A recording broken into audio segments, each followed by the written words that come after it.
the group have been convicted of a really interesting charge, and that's seditious conspiracy. So that charge actually dates back to 1861 and the beginning of the US Civil War.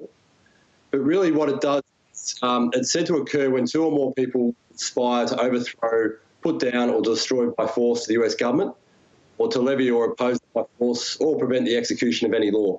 So it's a quite dated law, but in this particular instance, it's actually quite well suited.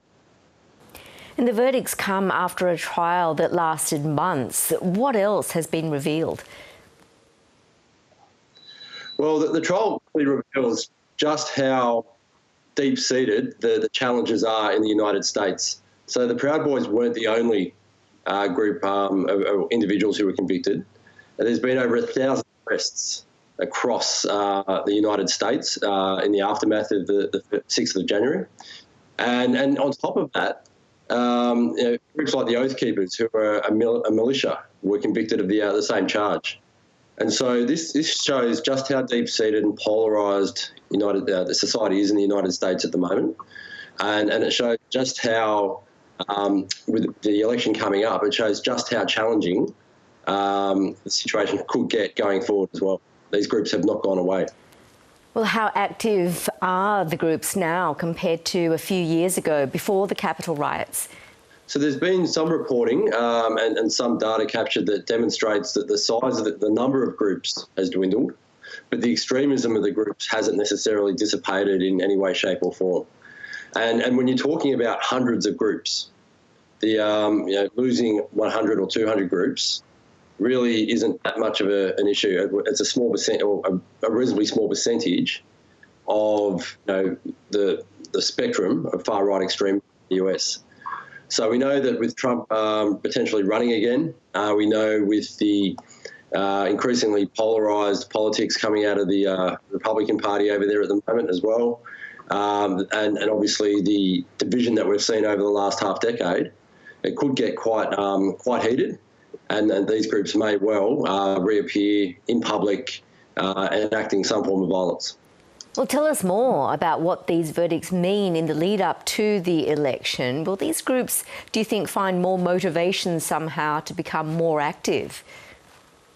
I think these successful prosecutions will certainly give those extremists who were part of the insurrection on January 6th in particular, pause to think. The fact that they've been prosecuted successfully, leaders are facing, many years in jail. It does demonstrate that whilst they might believe that the US government has no authority over them, particularly what they believe to be an illegitimate government, that irrespective of those beliefs, it very much does, and it's capable of bringing them to justice for their actions. And I think in that context, these prosecutions do actually serve an important wider societal purpose as well. We're also seeing, as we can expect, with the last election of Donald Trump, there was a significant increase in polarisation, and much of that was implicit but also explicitly supported by the president. And in that aftermath, for example, the Proud Boys, who were told to, I believe, stand back and stand by, that emboldened them to act. We really don't know what to expect, particularly with this coming campaign, as the former president is increasingly polarised and effectively out there in his comments. So it's the ball's in the air, so to speak, as to whether or not these groups will take his lead and really seek to enact violence at the voting booths, for example, or whether the prosecutions and the rule of law have been restored in the US to at least prevent that for the next couple of years. And do these groups have links to Australia? What's your assessment of the support that they find here? Yeah, so these groups are all internationalised, and we're seeing effectively a phenomenon where these groups are spreading internationally through online mechanisms like encrypted messaging apps, social media, and so on. And so there are local chapters, for example, of the Proud Boys here in Australia who haven't been successfully prosecuted, to the best of my knowledge, for violence. However, they have been prescribed terrorist organisations by the Canadian and New Zealand governments for the group's participation in the January 6th insurrection. So we do have these groups. We do have similar groups that take strong cues from the United States and actors in the United States who are in touch and in constant communication with extremist actors in the US.